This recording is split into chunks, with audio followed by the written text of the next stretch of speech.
So hopefully you are discussing where you came from when it came to the home that you grew up and how anger was expressed or not expressed.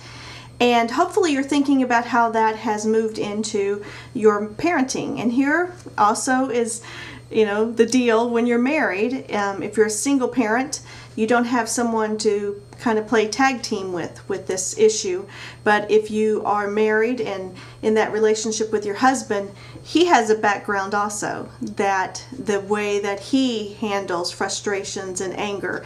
And then when the two of you are together in your parenting, you play off of one another for good and for bad. So that's another thing that another element, very important element, that I'd like you to keep in mind, and just kind of keep an eye open and an ear open as you go through the week, the remainder of this week and into those ahead of you, thinking about that. Because here's the deal. I think this can sum up pretty much the heart of what I love to articulate to mothers, and it's this: that it is time to take back our brain. Okay? Here's the deal. It just seems like this happens when you give birth vaginally, and it can happen like through cesarean and through adoption and foster care. But you're giving birth naturally, as they say, and you're pushing down, which I think that's kind of an oxymoron, because you become a parent and, natural connotation, all that jazz. But anyway, for the sake of this illustration, we're going to say that it's a natural birth and that you're bearing down, you're pushing with your eyes closed. Rare is the woman who pushes with her eyeballs open, and that baby comes out, and then the placenta comes out, and then what they don't tell you is that your brain slides out right behind the baby in the afterbirth, and it goes in that stainless steel bowl that there's a reason it's not glass. And that they take your brain and they set it up on a shelf, and for days and weeks and months and sometimes even years, you're just handing your brain over to all sorts of people. You're asking Dr. Expert and checking out the latest guru on TV, and maybe it's a Christian speaker, and maybe it's a mainstream parenting expert. It can be your mother-in-law. It can be a complete stranger who decides to tell you how you should or should not parent your child, and you're like, and you take it all in. And at some point, ladies, we have to just draw the line. We have to take back our brain, and we have to think about the kind of mother that we are, and what is the big picture that we want for our children and with our children, and how are we going to do things. And sometimes the hardest and most difficult persons it is to stand up to in that area are our own parents. Sometimes looking at our mom and dad and saying, you know what? We're not going to do it that way, or I'm not going to raise my children how you raised us. Not that it was horrible or that it was the best. It's just, this is how we are as a couple. This is how I am as a mother. And that can be very difficult, but it's very important for you to take back your brain. And I alluded to this, talked about this last week, and I know that it bears repeating because it's a good thing.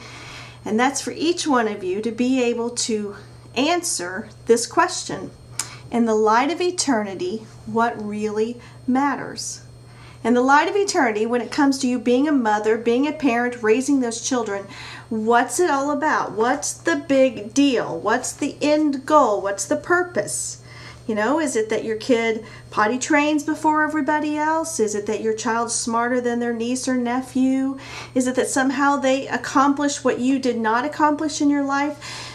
It doesn't necessarily have to be kind of those type of illustrations that I just gave. It can be that we don't really even know what the point is. It's just we kind of jump into this mothering thing, and we're just kind of going about it, day to day and the best we can.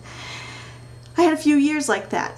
And what I'd like you to do is be able to answer this: in the light of eternity, what matters? And my children now are 23 years old, almost 22 years old, and 17. And when my two oldest were 5 and 7, and their little brother was around 2 years old, 2.5, I decided this is what matters in the light of eternity. I want my adult children, I want to create a home that my adult children want to return to. very important for me, because in those early years there was a lot of frustration, a lot of angry words, and just tension in our home, and I didn't like myself. I didn't like the kind of mother that I was, and I decided things have got to change. But it wasn't just enough to say, oh, I got to change, and I'll read a book, or I'll listen to this doctor expert, or I'll go ask that person. But it really was God ultimately at work in my life, changing my heart with the truth of Scripture about anger, about purpose, about all sorts of just the craziness and the totality of our life as a mother and a woman and a follower of His. And it was also in me mentally coming to a place where I knew what mattered. Because here's the deal.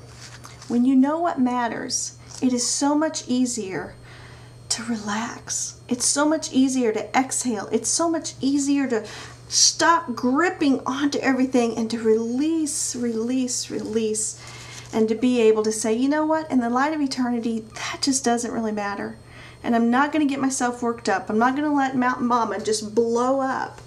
And I gave an example of, when your little guy comes downstairs for school and he's got striped pants on and a plaid shirt on and his socks don't match and he's wearing flip-flops and it's 40 degrees outside. There's that part of you that's like, yeah, and your eyes start to roll back in your head. And but when you know what matters in the light of eternity, you're able to look at that situation more and say, you know what, in the light of eternity, this isn't really a deal breaker for me. So we're going to adjust. So perhaps you put a pair of socks on with those flip-flops and you let them go to school. Don't worry about the stripes and the plaids. It really is a mental decision, a will decision, and it's also a decision of the heart. And when I say this, I mean not trying to fix yourself, because heaven knows I tried that. And I bought every book, and there would be times when I'd think, this is it. This is the book that's going to change my life. Or this is the speaker I'm going to listen to. Or this is the conference I'm going to go to. And I found myself just running the same dog over and over and over when it came to that anger. It really came to a place where I just simply wanted change, and I allowed God to start speaking to me specifically about areas, strategies that I could start implementing in my life, things that I could start taking away in my life, adding to in my life, that began to change my heart. Because when your heart changes, see, this is the key. We want heart change, because when our heart changes, what we think changes. And when our heart has changed and what we think has changed, then what comes out of our mouth will change and our actions will change. And that really is the secret. If there is a secret, because I can tell people there's, no 4 easy steps, and there will always invariably be somebody who says, but Julie, what's the one thing you did to change? Like, did you not listen to me?